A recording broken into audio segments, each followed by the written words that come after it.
Aquarius, hi, welcome to Mr. Queen PH. At ito yung part 2 ng reading ninyo, ay part 3 ng reading ninyo for December 2025. So this is about your love life and family. Paalala lang, ang reading na to ay general reading, so maaari kayo makarelate, maaari hindi, just take what resonates.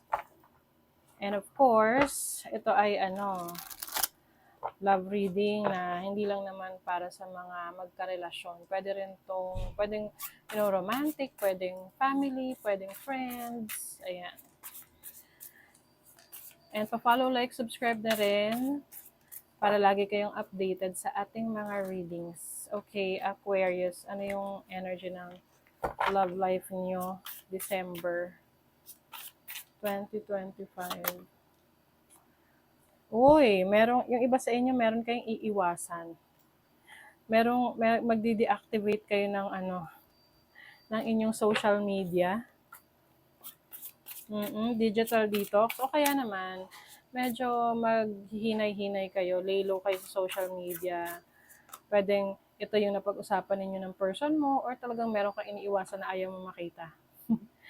Okay, if you wanted a fairy tale but life has shown its imperfections and your relationship isn't the perfect story but it's real, okay. Maaring yung relationship na meron kayo ngayon ay may pagdadaanan na challenge. Pero dito nyo kasi makikita kung gaano katatag at gaano katotoo yung relationship ninyo. The walls we built for privacy have crumbled and now everyone knows too much. We need to rebuild this before we can move forward. Okay, masyado kayong na-expose. At minsan kasi pag masyado tayong na-expose, maraming gustong makisawsaw at makialam sa buhay natin at feeling nila, marami silang alam sa buhay nyo. Marami nagmamasid. Kaya siguro yung iba sa inyo, napagkasunduan nyo na lay low muna sa social media or ayusin nyo na yung isosort ninyo yung inyong mga friends, connections sa social media at pipiliin nyo lang kung ano yung mga isi-share ninyo. Hindi nyo na lahat talaga isi-share. Kasi meron at meron dyan mga nagsustalk sa inyo, inaalam kung ano nangyayari sa buhay nyo, pwedeng ex niya, ex mo. So, isa yun sa nakakagulo sa relationship ninyo na pwedeng nagiging dahilan ng pag-aaway. So, syempre, stress yan, nakakainis, kaya iwasan. Diba? You have the King of Cups. This is energy ng water sign, Cancer, Scorpio, Pisces. So, this is also your energy. King of Swords. Okay, takpakan natin kasi medyo gory. Ayan.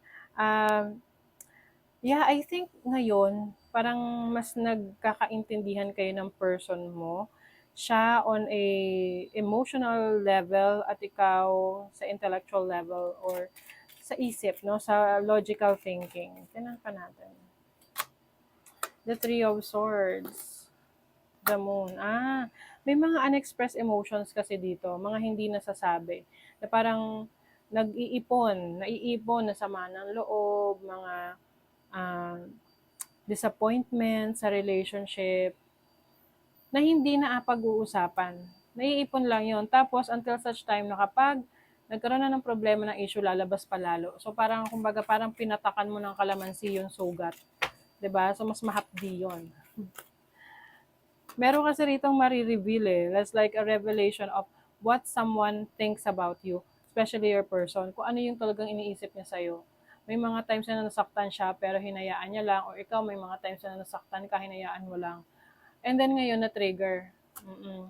You have the Ace of Pentacles. This is a new beginning, new opportunity in your relationship.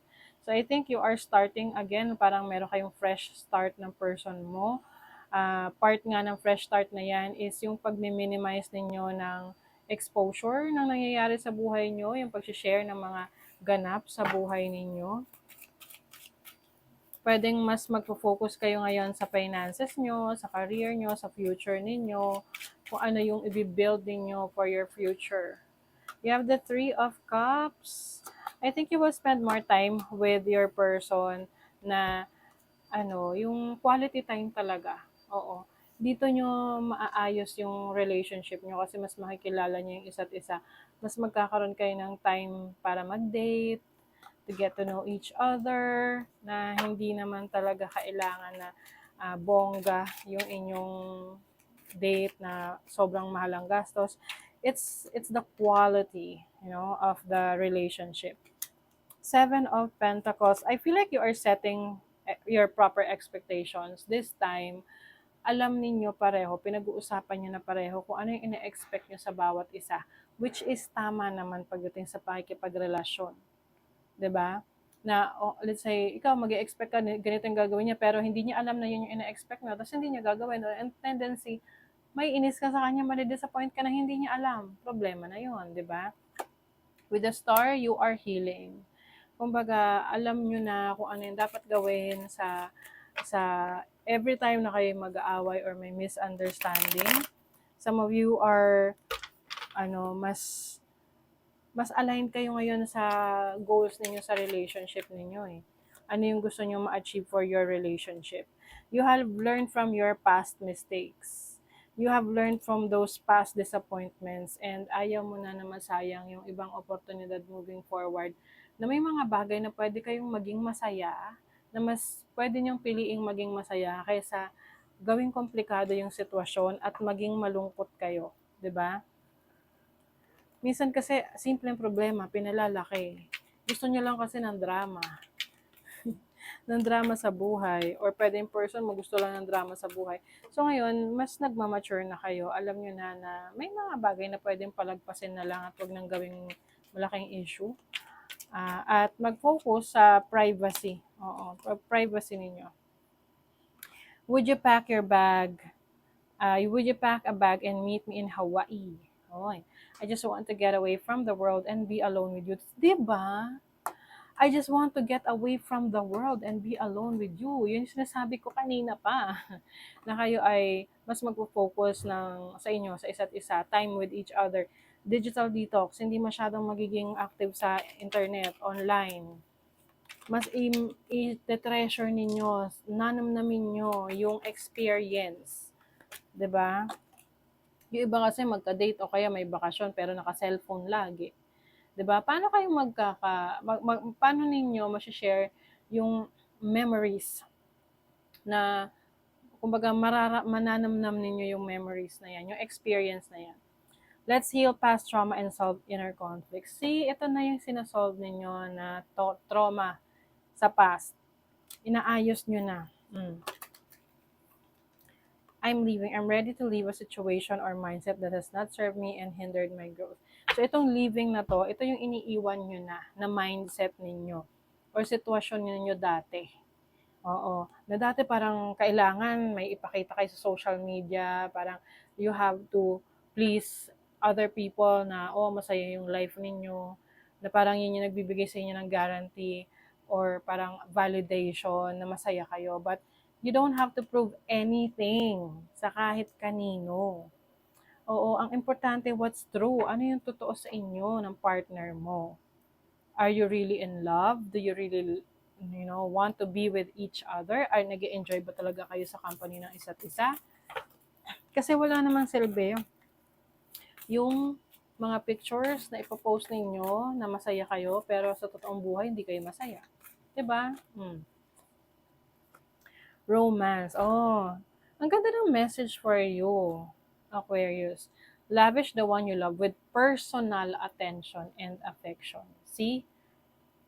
Mas magbibigay ka ng personal mong atensyon sa isang tao, sa partner mo, sa mahal mo. At paano mo mas mapagyayaman ang inyong relationship. Yung quality time, kumbaga. Yung iba kasi, hindi naman sapat na I love you ka lang ng I love you, pero lagi kang wala. 'Di ba? I miss you, pero wala ka namang ginagawang effort para magkita kayo. 'Di ba? At the end of the day, the action will speak louder than words. So ngayon para kayong aalis sa isang sitwasyon na magulo, na toxic, lalo na kung nanggaling kayo sa issue sa social media, na may mga nangingialam sa nangyayari sa buhay nyo. Gusto kayong sirain. So part niya ng mga actions na gagawin nyo, digital detox, pwedeng magde-deactivate kayo social media, o kaya ilalak nyo yung profile nyo, or hindi na kayo mag-share. Oo. Wala naman kayong kailangan patunayan eh. Ang kailangan nyo Wala kayong kailangang patunayan sa iba. Ang kailangan yung patunayan yung sarili nyo sa isa't isa. 'Di ba? How you are in the relationship. Okay, so that is your reading, Aquarius. Thank you so much. See you again.